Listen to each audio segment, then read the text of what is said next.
Once you've created a sound with Massive, you can use what are called macros to control multiple parts of the synth and automate them over time. I'm going to demonstrate using one macro to control multiple parts of the synth, but you can use up to 8 of them with Massive. Your macros are right here on Massive, and you can program up to 8 of them to control different parts of the synth. This is a bell sound that I'm using right now, and what I want is for this sound to grow more over time, almost like a transition sound like we talked about before. Let me play back the sound just as it is, and then we'll talk about different ways that we can help it grow.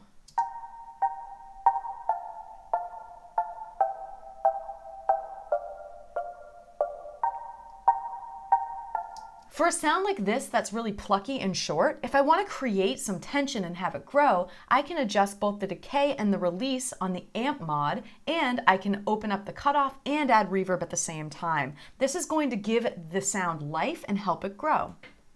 In order to do this, I'm going to use a macro.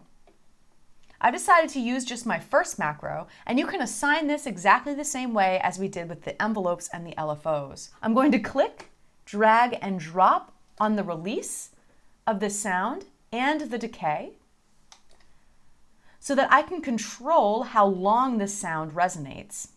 In addition, I'm going to use the same macro to control how much reverb is on this sound and to open up the filter. Just like we did with envelopes and LFOs, you want to create a range for each one of these parameters so you know how far you want the macro to go.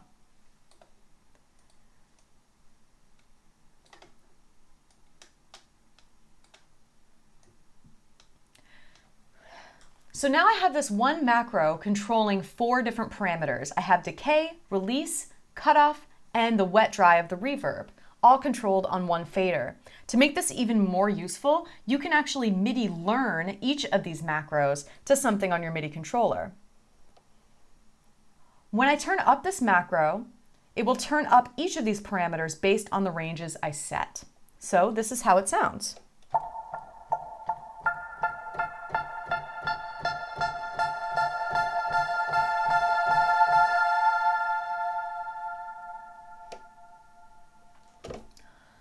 If I play this back with the sounds that we have recorded already, and I turn up the macro, I can also record the MIDI data that's associated with the macro.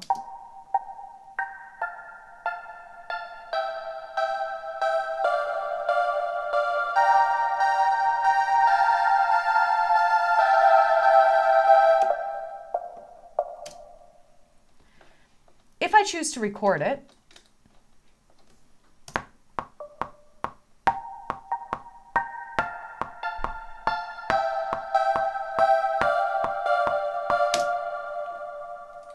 one other useful part about macros is that you can name them. So if I give this macro a name like long FX, if I close Massive and open my automation, go into Massive, if I search for what I named it, I'll be able to find it and write it in with automation. So I'm looking for long FX.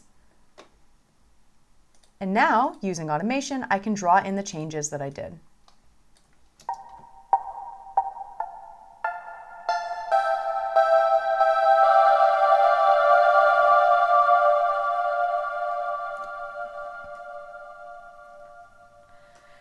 You can do what I did, which is control multiple different parts of the synth with one macro, or you can set multiple macros.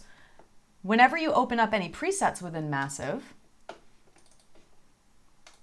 you'll see that anytime that there is yellow, it's a macro control, blue is an envelope, and green is an LFO.